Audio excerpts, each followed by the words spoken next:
En Profundidad, con Fernando Pintos. Los comentarios expresados en este programa son ajenos a Noticiero El Vigilante. Amigos, bienvenidos a En Profundidad. Hoy tenemos un programa muy especial. Tenemos a una persona, una científica de fama mundial muy remarcable. Tenemos como invitada a una científica muy importante, pero la hemos tenido ya en un par de ocasiones anteriormente. Sin embargo, en esta oportunidad les voy a pedir a ustedes que tengan mucha atención sobre todo lo que se va a decir a partir de este momento en este programa. Y se los voy a poner muy fácil. Hoy, aquí, en Profundidad, tenemos para televisión, a nivel mundial, una primicia que, bueno, no vamos a exagerar a decirles que va a ser la noticia del siglo, pero yo creo, y lo creo firmemente, que tiene visos de convertirse en la gran noticia del año 2023 en el campo de la ciencia, por supuesto, y que va a poner a Guatemala en el foco de la atención mundial por este asunto del que vamos a tratar en este momento, a partir de ahora, con la doctora Galina Ershova, una personalidad científica de primer nivel. Ella es la continuadora, la sostenedora, la ampliadora, llamémosle así, de la obra del doctor Yuri Norosov, quien, ustedes lo saben bien, fue el científico que en los años 50 descifró la escritura de los mayas. Y falleció en el año 1999, penúltimo año del siglo XX. Durante muchos años, la doctora Ershova, que había sido alumna y después colaboradora de Norosov, durante muchos años fue también su mano derecha y, más allá de eso, después de la muerte del gran científico, fue la que mantuvo el proyecto de vida de Norosov adelante. Y de hecho, ella, de este lado del Atlántico, en Guatemala y en Mérida, maneja para esos propósitos el Instituto Yuri Norosov. Además, claro, directora académica de la Universidad Olga y Manuel Ayau Cordón, de la cual también es decana de la Facultad de Estudios Mesoamericanos. Perdonen la amplitud de esta presentación, pero es necesario para lo que va a seguir. Doctora, bienvenida. Gracias, muchas gracias, Fernando, por lo que habías dicho de mí, y buenas tardes o buenos días para la gente que me está viendo. Doctora, tenemos una primicia televisiva mundial, porque es un descubrimiento científico que lo ha realizado usted al frente de un equipo de colaboradores que maneja en Guatemala, dentro de la Universidad Olga y Manuel Ayau Cordón, en el Instituto Norosov. Es un descubrimiento arqueológico, pero es un descubrimiento que, hablando de prehistoria, muy extrañamente, tiene que ver con otra rama de la ciencia muy importante, la astronomía. Sí, es un proyecto así muy interesante porque, también hay que mencionar la Universidad Estatal de Rusia de Humanidades, quien empezó con todos esos proyectos viniendo aquí en Guatemala y su alianza con la UMAC, Universidad Olga y Manuel Ayau Cordón. Y entonces hace unos 3 años nosotros empezamos el proyecto de estudio de las pinturas rupestres. O sea, suena bastante regular que hay tantos, Además de ese sitio, la Casa de las Golondrinas, cerca a la ciudad antigua, ya se habían hecho unos proyectos de otra gente. Entonces, nosotros siguiendo el concepto de Yuri Knorosov, de entender lo que dejan, ese mensaje que dejan los antiguos en su modelo de, ¿cómo se llama?, los estudios semióticos de la semiótica étnica. Entonces pensamos que vamos a trabajar de este modo a ver si rescatamos algo más. Entonces las etapas que empezamos así desde inicio por EDAE eran registrar, simplemente volver a registrar las pinturas. Entonces empezamos a registrar y ya rápidamente sobrepasamos el número que ya estaba registrado, o sea, aparecían más y más, era interesante, pero al mismo tiempo como que nada nos preparaba para esperar algo en especial. Doctora, aclaremos algo. Pinturas que tienen muchos miles de años de antigüedad, ¿verdad? Bueno, sí, eso espera, sí, porque tenemos que ir paso por paso. Entonces, sí, las pinturas, para eso hay que saber. Las pinturas en este sitio, así como se vio, digamos, las últimas aparecen, bueno, hasta modernas, ¿sabes? Los que van echan a perder los sitios arqueológicos, así, dejando sus escrituras tontas. Grafitis. Sí, grafitis, y sin respetar lo que es. Pero también hay de posclásico, pero también así lo que se vio, el análisis de estas expediciones que habían hecho, los datos de 6.000 años antes de Cristo. Entonces eso sí que nos daba una cosa un poquito sin entender, ¿cómo es posible tanto tiempo? Y siempre se registra la gente en este sitio, que no es en una carretera. Bueno, desde el otro punto de vista sí es una carretera, es el río Guacalate. Entonces, y por eso lo estábamos estudiando. Y nada, sí, pero es regular, digamos, con todo lo que es un poco extraño, pero es regular. Y la primera cosa que nos dejó asombrada, que de repente descubrimos que en una de esas áreas, que son 4, aparece un observatorio antiguo. Pero no al estilo como todos se imaginan, así que una cúpula ya es observatorio. No, nada de eso. De la roca sale una figura. Por un lado, si la miras desde el occidente, digamos, que es como un jorobado que está llevando la carga y tiene un ojo perforado. Si la miras del otro lado, del oriente, entonces es como una serpiente que está saliendo de la roca. Y el ojo está orientado justo al oriente. Y frente a él está puesta una piedra como de 1 metro más o menos de alto, con, bien arreglada, con el borde que está indicando justo al oriente. Es la brújula de piedra. Y después vimos que sobre la roca detrás de la figura aparecen los soles, arriba, más abajo y uno que se va a la tierra. Y entonces ya descubrimos que se observaba el sol que salía, pasaba por el ojo, el rayo pasaba por la roca y ahí marcaban las posiciones del sol. Eso sí fue fantástico. Después, cuando ya empezamos a buscar algo parecido, vimos unos monumentos de ese estilo en la costa del Pacífico. Y creímos que era lo máximo que habíamos descubierto allá. Después seguimos registrando, entonces en una de esas que aparece el Tacuacín como famoso de este sitio, nos tomamos las fotos, entonces me tomaron la foto y la pasaron por modificaciones de colores y de repente aparezco yo de un color así medio cambiado, pero detrás de mí en la pared que era como quien dice gris, sin nada de pinturas, aparecen las manos, todo lleno de manos. Y eso se mira solo aplicando el método que ya perfeccionamos y lo aplicamos ahora de ese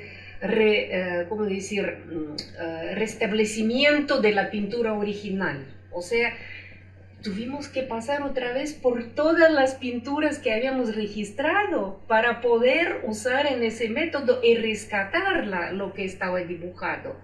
Eso sí fue también una cosa magnífica. O sea, eso que yo estaba tomándome foto entre las manos y las huellas de manos son almas que dejaba la gente antigua.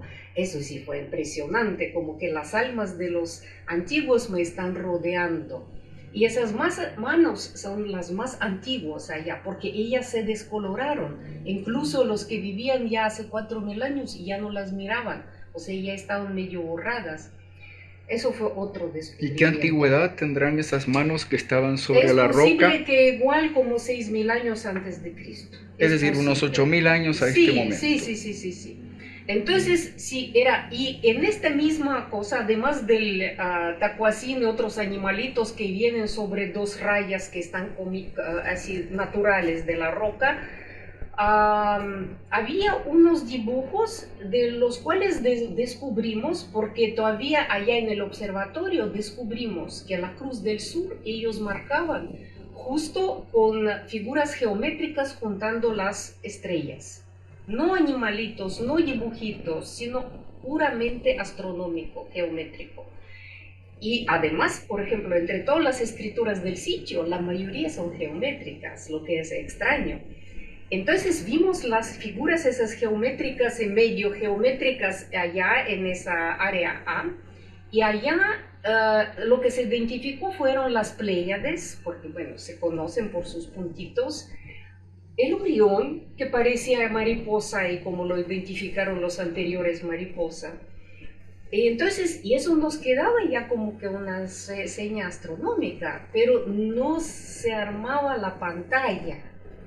Y pensábamos, y bueno, y ahora la etapa que teníamos era la interpretación del contenido del sitio, y en eso andábamos pensando cómo entrar a eso, porque es complicado.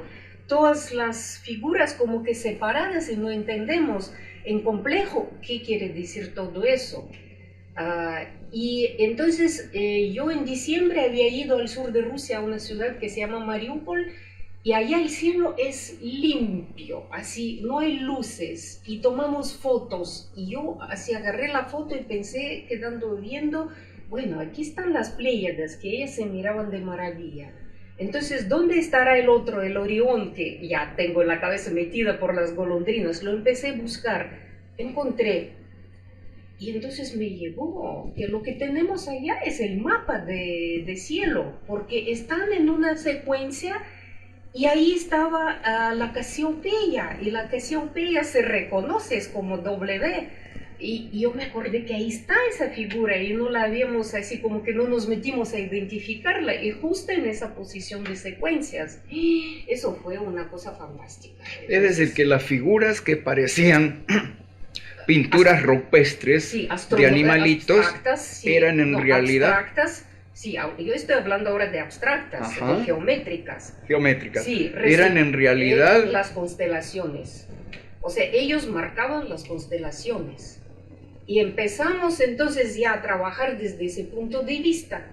Y entonces vimos, bueno, aquí está el Orión, para abajo van esos Casiopeia, van Pléyades, van no sé qué, al final está uno que casi entraba a la Tierra, así como un barrigón, así con patas raras como de cruce. ¿Y qué si la cola de este barrigón es justo la Osa Menor? Así, entonces ya, mira, ya se abrió la hermosura del cielo, porque ellos incluso incluían la parte del círculo ese circumpolar. Eso era una sola constelación para ellos. Entonces ya se entendió que estamos hasta el Orión viendo la parte norte del cielo de estrellas. Entonces, ¿y qué es lo que hay arriba? Entonces nos pusimos a ver lo de arriba. ¿Y qué si se descubre que ahí marcan el polo sur? Eso sí fue una maravilla. Y además, como aquella constelación del polo sur es poco visible, la confirman con otros elementos que sí están en el cielo. Mira, allá sí que ya se abrió eso y yo pensé, no puede ser, un mapa exacto astronómico del cielo, un planisfera fantástico. Y yo empecé a ver si, cómo es posible eso. Entonces ya ve que el polo sur se puede ver solo hasta la latitud 15 del hemisferio norte. Más arriba no se mira. Yo empecé a excavar, digamos, las culturas ese Mohenjo-Daro de India, todas esas antiguas, a la de sumerios, babilonios, egipcios, chinos, no. En primer lugar, ellos tienen todo, la parte sur la tienen muy pobre, no la tienen. No identifican el polo norte, porque están mucho más arriba, están encima de 30 grados. Entonces ellos no lograban, no era que eran tontos, sino simplemente no lograban observar eso, lo que las golondrinas en Guatemala sí lograron observar, fijar y calcular. Vamos a hacer, para que el televidente lo comprenda mejor, la ciencia nos dice que la civilización, es decir, las ciudades, y con la civilización y las ciudades la escritura, y a partir de la escritura la historia, la civilización aparece entre 5 y 6 mil años a esta parte. Todo lo que hay antes no existe. Es prehistoria. Sí. Es antes de la civilización, de la historia, de la escritura, y solo a partir de la civilización, tengo entendido, pudo empezar el hombre a interesarse por la astronomía. Justo al revés, ahí sí es donde te equivocas y muchos se equivocan, porque esos astrónomos así pelones que se creen mucho, dicen no, la ciencia aparece solo en el siglo XVIII, XIX. Sí, hablan de Galileo sí, y cosas así. Los demás es prehistoria, como que Galileo él mismo descubrió todo. Sí, no. Claro, es ridículo. No, la astronomía aparece antes de cualquier otra cosa. El ser humano, por el desarrollo de su cerebro, el pensamiento analítico abstracto, él tiene que ubicarse en el tiempo y en el espacio.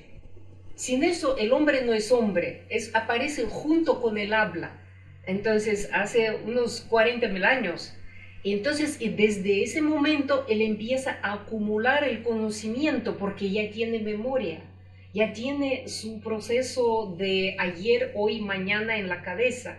Y entonces eso lo que se descubrió nos indica que primero fue el conocimiento y después a base del conocimiento ya se puede crear civilizaciones. Un saber empírico. Absolutamente, porque aquí sí que nada de mitologías, es pura ciencia, así ciencia. Y entonces esa es la cosa que fascina, es increíble, porque mira, Guatemala queda en el único lugar en el mundo donde fue creado el primer mapa astronómico exacto, completo, más antiguo. Imagínate, nadie puede compararse así con ese sitio de Guatemala. Entonces, mira. En ningún lugar del mundo. En ningún lugar lo que yo te estaba contando. Todos están más arriba de la latitud 30, la más cercana es 29 de Egipto. Pero eso no permite simplemente hacer ese tipo de conclusiones. Los científicos europeos descubren el polo sur solo en el siglo XVII. Solo en el siglo XVII, ellos que se creen grandes científicos. Sí, cuando los antiguos astrónomos de Mesoamérica, porque si no podemos identificar qué etnia era, qué hablaban, no lo podemos, por eso ellos más inteligentes dejaron esquemas así exactos de las constelaciones. Mira, y por ejemplo, aparece la constelación del Canis Mayor, el perro grande. Ellos no marcan Sirius como marcan primitivamente los egipcios. Ellos marcan la constelación. Y ahí está el Sirius. Es una cosa tan fantástica. Mira, ese descubrimiento no es tanto mío, digamos, ni del grupo. Es descubrimiento de los antiguos. Eso es de admirar. Porque ellos lograron hacer una cosa de una abstracción fantástica, de una lógica y pensamiento fantástico. Entonces, y mira, y después ya pasamos, es decir, después de eso, cuando quedamos, ¡ah! ¿Cómo es posible? ¿Y dónde están los conocimientos esos más comunes, digamos? Porque en la ciencia, digamos, eso se llama astronomía fenomenológica, es cuando estudian dónde se levanta el sol, dónde baja el sol, dónde pasan planetas, son cosas muy comunes para observar y sí los registran absolutamente todos, entonces solo fenómenos que te dicen cómo organizar tu vida, cuándo sembrar, cuándo cazar, cuándo no sé qué, cuándo se abre el río, al revés de esa se va el río. Es fenomenológico y nosotros tuvimos científico. Entonces, pero la parte, digamos, que está allá de esas dos rayas naturales, la aplicaron para marcar la Vía Láctea, que es creador de todo para los mesoamericanos. Es padre y madre de una vez. Y ahí van los animalitos. Y los animalitos corresponden exactamente a las constelaciones y por eso así tienen su marcador específico de constelaciones que ya también hemos descubierto cuando se presenta en animalitos. Mira, no te puedo decir, es una maravilla tan grande que a todos los que entienden y que se meten al proyecto, la cabeza empieza a dar vueltas. Porque las constelaciones cada 2000 años por precesión, por ese movimiento, cambian un poquito su configuración. Entonces hay programas astronómicos que permiten reconstruir el cielo de 2000 años, de hace 6000 años, y nos confirman, la astronomía confirma la arqueología en este caso, lo que también es fantástico. Y entonces pensamos, ¿qué? ¿Por qué? ¿Por qué tanta importancia? Entonces invitamos también de Rusia a un edafólogo, es especialista en suelos, en paleo, ¿cómo se llama? Paleotierras, paleopaisajes.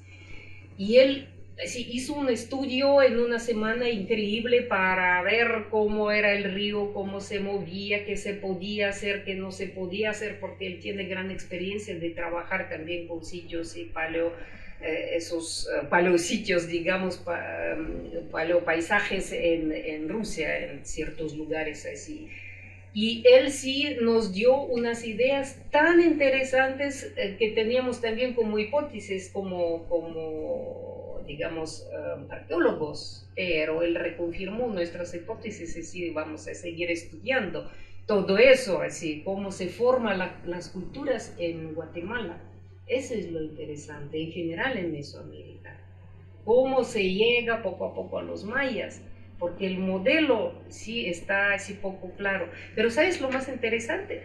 Que, digamos, yo te dije que hay figuras de posclásico, tardío, y ahí aparece como un signo que es signo de calendárico de centro de México, así como náhuatl. Y todos pensaban, bueno, llegaron así, dejaron su signo y se fueron. No, estos entendieron perfectamente de qué se trata en el sitio. Por eso no dejaron ninguna otra cosa, no pusieron aquí estuvo Juan Pérez, sino ellos pusieron el signo calendárico para decir que entendieron el mensaje astronómico de los antiguos. Eso es lo fantástico y nos reconfirma todo lo que estamos haciendo. Entonces, mira, eso sí, de verdad es una cosa que no existe en el mundo. Y qué listos eran, porque usaron un material, la roca y pintura rupestre, o sea, el portador de información duradero. Porque todo lo que es así, cerámica, piedra, así se pierde, así si es en chiquito, en el transcurso de milenios sobre todo. Pero la roca sí, es difícil que se pierda. Puede decirse que esa gente vivía en la era de la piedra, es decir, mira, antes de los metales. Mira, es una definición de los arqueólogos así medio viejita, porque digamos, eso no importa tanto el material. Lo que importa es el resultado que obtiene el grupo. Entonces, digamos, para América no existe ni bronce, no existe hierro, porque aquí simplemente no usaron ese material para usos de economía. Aquí todo fue de piedra. Así aparece muy tarde el oro y todo, pero solo para objetos, bueno, de lujo o de rito. Entonces, no tiene sentido esa definición. Las tecnologías se adaptan a las necesidades regionales. No al revés, no todos tienen que pasar por esas etapas. Entonces sí, cuando los arqueólogos tradicionales empiezan a hablar y dar esos periodos, piedra, bronce, hierro, metales, no sé qué, eso solo se relaciona con el viejo mundo, donde sí esos materiales eran importantes, esas tecnologías eran importantes. Pero aquí, mira, sin ninguna bronce, sin ningún hierro, ellos llegan a desarrollar el pensamiento abstracto y adaptarse a las condiciones locales fantásticamente bien. Eso es lo que importa, no hierro, el hierro no te da nada. Ahora, tenemos gente muy anterior a los mayas, gente que está en un nivel prehistórico, y es gente que no solo hace y plasma sobre la roca, en este caso, un montón de observaciones que ya se pueden considerar científicas, absolutamente, sí. Cálculos y observaciones. No solo eso, sino que ellos, con pura piedra y con algún tinte ferroso de la zona, se las ingenian para hacer un observatorio astronómico. Exacto. El observatorio astronómico que les permita esos cálculos que hoy día, con toda nuestra tecnología, se miran y son perfectos. Eso es lo que asombra. Por Dios, ¿cómo puede ser eso? Pues eso, observación y pensamiento, la abstracción. Nada, no hay milagros, no hay extraterrestres, simplemente siempre el trabajo. Hacia observaciones día tras día. Por eso, en una vasija maya dedicada a la reencarnación del alma de un astrónomo, así se dice, el que subía día tras día a la pirámide, el observador firme, algo así, si traducirlo. Esa era la cosa. La observación perpetua. La observación perpetua, sí, día tras día. Entonces, sí, el trabajo, como siempre, eso es lo que gana. Es que esa es la cosa, cuando uno sigue esperando milagros y que alguien te viene a dar algo a enseñar, pasa tu vida sin ningún sentido, te mueres, no dejas ni huella ni nada de ti, así, porque solo esperando el milagro y al final de la vida dices, ay, no tuve suerte. Eso sí que no tiene nunca suerte. Pero el que trabaja, siempre se le da. Y eso es como que una vez nos reconfirma todos esos valores cristianos que también hablan de lo mismo. Siempre están firme en tu tierra, con tu familia, así pensando en el futuro de tus hijos y así trabajando. Y eso es lo que te da el paraíso. No algo abstracto, sino sí, el paraíso de la fiesta de tu alma, que está feliz porque estás en armonía de lo lógico de la vida y de tu trabajo y de los resultados. Eso yo creo. ¿Cómo va a recibir a nivel mundial la ciencia oficial un descubrimiento de este tipo? Bueno, los que entienden, porque claro, ya hemos comentado, están fascinados totalmente. Los que no entienden se van a poner así a saber, o a, yo no sé, criticar o cualquier cosa, así, porque hay mucha gente que no entiende nada, no es capaz ni siquiera de entender lo que hicieron los antiguos, pero sí se dedican a decir cosas malas de los demás, así, de hacérselos muy inteligentes. Pero no importa, mira, los perros ladran, caravana pasa, eso que diga un tonto de cualquier otro lado del mundo, de aquí o de Europa o de América, Así, al mismo tiempo, eso no va a cambiar nada. Lo que hicieron los antiguos ya lo hicieron. Eso es lo que va a quedar. Entonces, simplemente es un aporte enorme para la historia de la ciencia humana.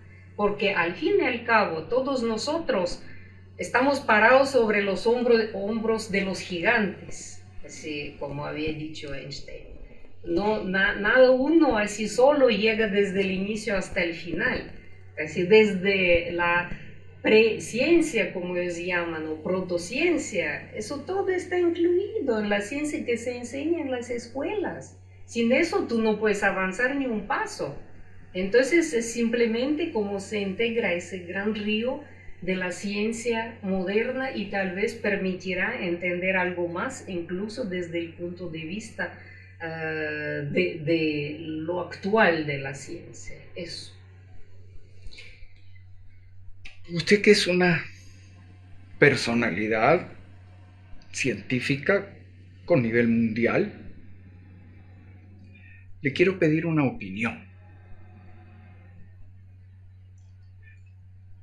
¿Qué va a acarrear para Guatemala en el plano internacional un descubrimiento de este tipo?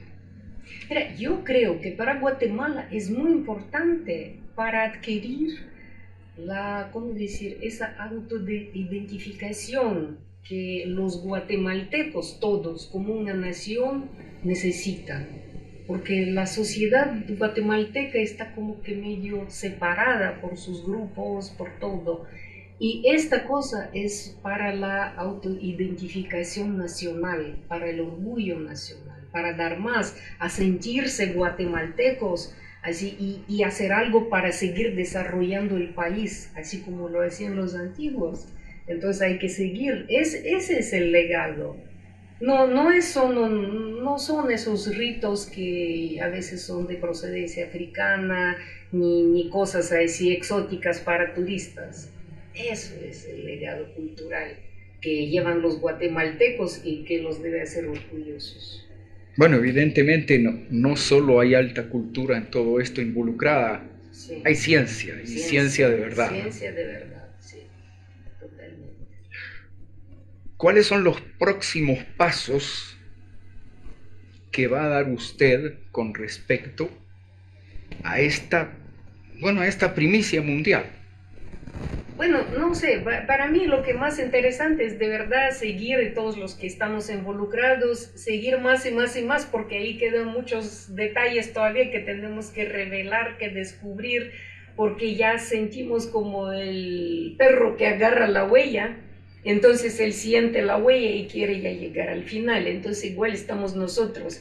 Ya vemos, tenemos que ver esos de suelos, ya tenemos que ver el modelo de poblamiento, ya tenemos que ver qué quieren decir otras pinturas, o sea, simplemente dan ganas de trabajar y claro, hacer conocer al mundo que así fueron los mesoamericanos mucho antes de que se hayan registrado las llamadas civilizaciones. Ese es el objetivo, entonces sí.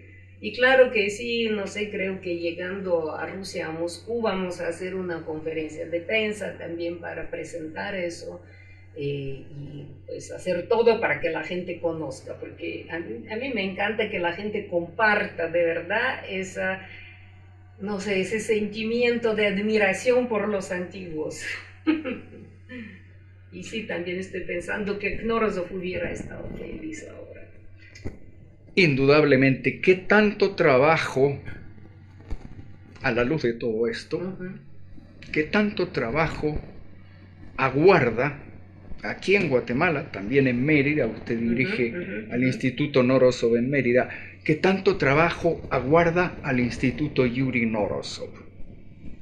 Pues ahí estamos todos unidos, es como formas de nuestra, existencia, así, como centros Yuri Knorozov, así, y eso nos permite, digamos, invitar gente que no son propiamente de la Universidad Estatal de Rusia de Humanidades, sino también de otras instituciones que quieren trabajar en el proyecto, para que todos estén como en una familia trabajando. Knorozov es el modelo de Knorozov de siempre, porque él consideraba que todas esas restricciones institucionales solo hacen daño a la ciencia, porque al revés hay que unir la gente por los intereses y por el mismo espíritu, y siempre trataba de hacerlo. Entonces simplemente seguimos su modelo. Entonces el centro Knorozov en Guatemala, en México, en Guatemala, en Mérida, sí es de lo mismo, así, siempre así invitar a la gente que quiere colaborar. Yuri Knorozov indudablemente es un personaje extraordinario, era un hombre muy generoso, era un hombre extraordinariamente inteligente, y toda su vida, pese a que fue un gran científico, hizo grandes descubrimientos, trabajó hasta sus últimos momentos, toda su vida fue un outsider. En una palabra, outsider teniendo en cuenta lo que es un régimen. Usted sabe que los regímenes tienen sus mimados, y Knorozov, a pesar de su grandeza científica, siempre estuvo ahí, siempre lo tuvieron. No lo tuvieron, esa era su posición, porque al inicio, cuando él descifró la escritura maya, al revés, de él hicieron un ídolo. Publicaron que el joven, que no sé qué, que es así. El país estaba encantado con su descubrimiento, porque era como que pasaron pocos años después de la Segunda Guerra, así, de la Gran Guerra Patria para nosotros, así, donde casi 30 millones hemos perdido de rusos, bueno, de todos los pueblos de Rusia. Era terrible, así, el país Principalmente en ruinas. rusos. Principalmente rusos, por supuesto. Bueno, pero ahora sí, yo estoy de acuerdo. Ahora el concepto ruso es el alma, eso no es el análisis genético. Y entonces Knorozov sí era una cosa como que modelo de esperanza de lo mejor para el futuro. Entonces, y sí, pero él se cansó de eso. Pero a él lo limitaron mucho, a él no le permitían viajar, a él no le daban becas. No inventes. Él estaba muy bien, él tenía muy buen financiamiento especial de la parte del presidio de la Academia de Ciencias. Él tenía así todas las posibilidades. Lo único que sí, él salió una vez al extranjero y después por intrigas de esos científicos mediocres que le cerraron la salida al extranjero. Es lo único, sí, pero eso de intriga no tiene nada que ver el sistema. Yo sé muchos casos en Guatemala, en Estados Unidos, en México, cuando los mediocres ahorcan a los talentosos. Eso siempre sucede. Siempre sucede en todas partes del mundo. Eso es lo que pasó con él, y yo lo descubrí muy claramente. Así, pero los sistemas están llenos de mediocres. Y todos los mediocres se viven dando la mano de unos a otros. Todos estaban en lo mismo. Entonces, pero Knorozov sí tenía todas sus posibilidades, pero él mismo estaba cansado de la gloria, digamos. Porque a él no le interesaba. No le interesaba, perdía el tiempo. Y una vez que vinieron a filmarlo al museo, a la Kunstkamera donde él trabajaba, él se vendó el ojo, así tapó el ojo y salió así para la cámara. Entonces los colegas le dicen, ¿qué está haciendo? ¿Qué pasa? Me duele el ojo, dice. Y se fue cuando el grupo de filmación se quita y ahí feliz anda. O sea, era su modelo, él no quería. Además, él miraba que los periodistas a veces le quitan mucho tiempo y después se inventan tontería y media, y él detestaba eso. Entonces, como los disparates que hay en Wikipedia sobre Knorozov, sí, por ejemplo. Claro, entonces tonterías. Mira, la gente mediocre después empezó a inventar historias así solo de que solo se mantenía borracho o no sé qué, asco. O empezaron algunos a tratar de atribuirse lo que él había hecho. También, claro, eso. Pero mira, esos, ¿cómo se llama? Buitres o coyotes, chacales, no sé cómo llamarlos, hay en todas partes, y él sí era muy, ¿cómo decir? Muy frágil, muy indefenso. Él sí no sabía. Era muy franco, liso y ya. Sí, y ya, lo que le interesaba la ciencia y ya, no era para nada hacer intrigas. Entonces era muy fácil tratar de hundirlo, así. Pero en realidad como que sí lo apartaban de todas las cosas, pero sin embargo nadie podía sustituir su aporte intelectual. En cualquier estado que él esté, él siempre daba mucho más que toda esa plaga de mediocres, así, que no son outsiders, que son así, como que muy arriba. Los mediocres siempre están mediocres. Integrados en el sistema. Sí, pero siempre quedan mediocres, y todos lo saben además. Y de Knorozov todos sabían que él no era outsider, que sí era persona fuera de lo común y muy lejos de los mediocres. Entonces es parte de, digamos, de su imagen. Nos están cortando, pero antes de que nos corten, se nos termine esta entrevista, quiero hacer un paralelo entre Knorozov, usted, el Instituto Yuri Knorozov y la Universidad Olga y Manuela Yao Cordón, de la cual usted es decana de una facultad y además usted es la directora académica. Sí. ¿Qué nos puede hablar brevemente sobre la universidad? La universidad es un gran, ¿cómo decir? No sé ni cómo llamarlo así correctamente, pero de verdad es una cosa grande, tan grande de las cuales, como se dice, no se mira de cerca. Así, de las cosas grandes de cerca no se miran, solo a distancia. Entonces, esa universidad, con su modelo totalmente innovador, no repetición de lo mismo por internet, sino modelo innovador, es el futuro. Y entonces yo, así me da mucho orgullo que yo estoy colaborando con esta universidad, porque esa universidad, el objetivo no es así financiero, así, sino es, el interés es dar educación al pueblo. Ese pueblo que es heredero de los grandes científicos de antigüedad. Entonces, para que se pongan a pensar, para que vean así que ellos pueden ser todo y tienen acceso a todo, no hay que limitarse al lugarcito donde te metieron por una u otra razón. Entonces, esta universidad de su rectora es un gran personaje. La doctora Ayau García. La doctora Inés Ayau García. Sí. Y sí, eso se va a apreciar y sentir en muchos años y se va a repetir. Ya se están repitiendo esos modelos. Y su generosidad de dar esa educación al pueblo, de compartir todo así con la gente, es también fuera de lo común, más del común actual, que cada uno anda decidiendo que me escondo, que me robo, que no sé qué. No, sí, de qué manera quieren lucrar, sí, ¿verdad? O pueden sí, lucrar. Eso, solo así el dinero, así que creo está, haber sí. dicho en alguna entrevista o con la doctora Ayau García o con el secretario de la universidad, el arquitecto Sí. Cárdenas, creo yo haber mencionado en algún momento que me parecía que más que una universidad convencional en el aspecto financiero, parecía una organización filantrópica. Eso, exactamente. Sí, bueno, pero antes era como que normal cuando la gente, la gente ilustre de cualquier país llevaba el conocimiento al pueblo. Pero después eso se volvió negocio.